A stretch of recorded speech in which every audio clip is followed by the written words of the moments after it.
You've seen it your whole life. The wet skin, the bulging eyes, the slow blink from the edge of a pond. In a pond somewhere right now, a frog is sitting completely still, eyes barely above the water, heart slow, waiting. It is, by almost every measure, one of the most ordinary animals alive. It is also a shadow of what used to wait at the edge of the water. 70 million years ago, something sat in these same conditions. Same wet skin, same patient eyes, same ambush instinct, but larger, heavier, armored, big enough to swallow a baby dinosaur whole. Same basic blueprint, same wide mouth, same sticky tongue. But with one difference that changes everything. The frog you know weighs a few ounces. This animal weighed 10 pounds. It was the size of a beach ball. Its skull was covered in bony plates. Its bite force could crush bone. Its name is Beelzebufo ampinga, the devil frog, named after the demon Beelzebub, the lord of the flies, by the paleontologists who pulled it out of the rock and realized what they were looking at. And when you understand what frogs were once capable of becoming, the small one in your garden suddenly looks like a memory of something the world used to fear. Beelzebufo grew to over 40 centimeters long from snout to vent. With its legs extended more than half a meter, it weighed up to 10 pounds. For comparison, the largest frog alive today, the Goliath frog of West Africa, weighs around 6 pounds. Beelzebufo was bigger, heavier, and built differently. Its skull was massive, more than 15 centimeters wide.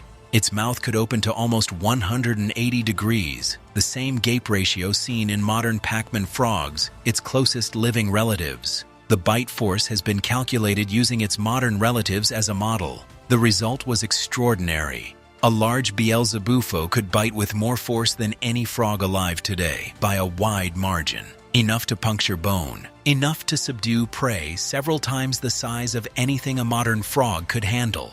And then there were the scutes, bony armor across the top of the skull, a fused, rough surface unlike anything in the modern frog lineage. Nobody knows for certain what it was for, but the most likely explanation is the simplest one. Whatever Beelzebufo was hunting was capable of fighting back. This was a frog built for war. Madagascar, 70 million years ago. Same island, completely different surface. Warmer, wetter, forests of conifers and cycads, floodplains and seasonal wetlands, a landscape teeming with animals that have no modern analogues. Small theropod dinosaurs called Velociraptor with forward-pointing teeth and bird-like bodies hunted along the riverbanks. Their juveniles, fast and curious, learned the world by exploring it. Crocodile relatives moved through the shallow water. Lizards scattered across the leaf litter. Small mammals lived in the gaps between everything else. And sitting at the edge of the pools, completely still, almost invisible against the mud, was Beelzebufo. It was an ambush predator. Like the horned frogs of South America today, it didn't chase. It waited, camouflaged, patient, half buried in the leaf litter or the shallow water, eyes barely showing. When prey came close enough, a young dinosaur, a lizard, a small mammal, a hatchling crocodile, Beelzebufo struck. The mouth opened to nearly its full body width. The tongue snapped out. The jaws closed. The bite force was enough to break the prey's neck or crush its skull on contact. There was no second chance to escape. The frog held on. The prey stopped struggling. This is how the devil frog ate. Not in a chase, not in a fight. In a single explosive moment that ended before the prey understood what had happened.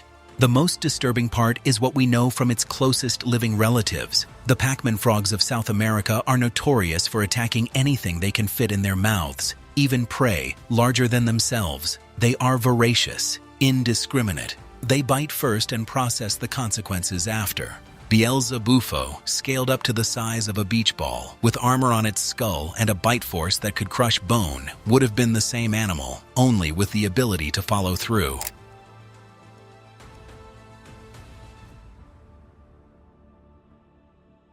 There is a problem with Beelzebufo that paleontology has not fully solved. Its closest relatives, the horned frogs of the family Ceratophryidae, live today in South America, 12,000 kilometers from Madagascar, across an ocean. Frogs cannot cross oceans. Their permeable skin means they cannot survive in salt water for any meaningful length of time. They cannot swim, raft, or fly between continents. So how did a giant predatory frog with South American relatives end up in Madagascar in the late Cretaceous? The standard map of continental drift says Madagascar separated from Africa around 160 million years ago and broke free from India around 88 million years ago. By the time Beelzebufo was alive, Madagascar should have already been an isolated island for tens of millions of years. But Beelzebufo's existence suggests something else, that a land connection, perhaps through Antarctica, which was still warm at the time, may have lasted later than the maps suggest. That South America, Antarctica, and Madagascar may have stayed linked, even thinly, for millions of years longer than current models account for. The frog is rewriting the continents, a piece of bone from a single animal pulled out of a Madagascar hillside, suggesting that the world at the end of the Cretaceous was still more connected than we thought. That the geography of the dinosaur world has gaps in it, and that the largest frog ever to live is part of the proof.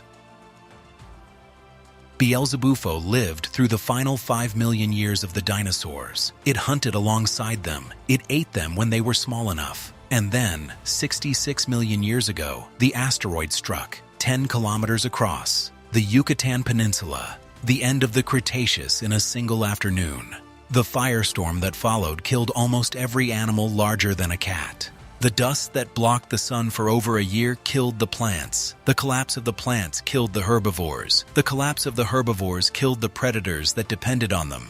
Beelzebufo was a sit-and-wait ambush predator. It needed prey. It needed water. It needed the ecosystem of the Cretaceous Madagascar floodplains, which depended on rain, which depended on photosynthesis, which depended on a sun that wasn't there anymore. It went with everything else, but not all of its lineage went with it. Smaller frogs, generalists, burrowers, animals that could survive on insects and wait out the dark, made it through. Some of them carried the architecture of Beelzebufo forward in reduced form. The Pac-Man frogs of South America still ambush, still gape, still bite anything that moves. They are what Beelzebufo became after the world stopped rewarding being huge.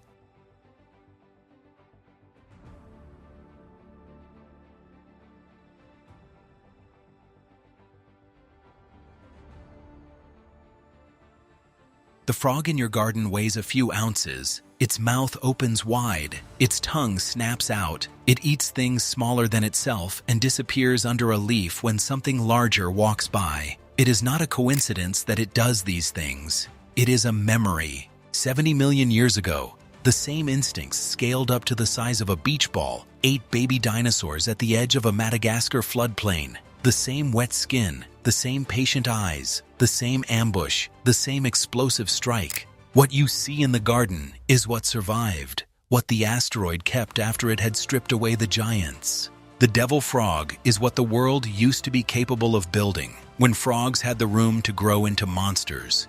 70 million years of silence. Then a hillside in Madagascar. A bone too thick to belong to anything paleontology had a name for. A team of scientists who looked at it and realized that one of the most ordinary animals on Earth had once been one of the most terrifying. The world didn't forget Beelzebufo. It just got smaller and quieter and learned to wait.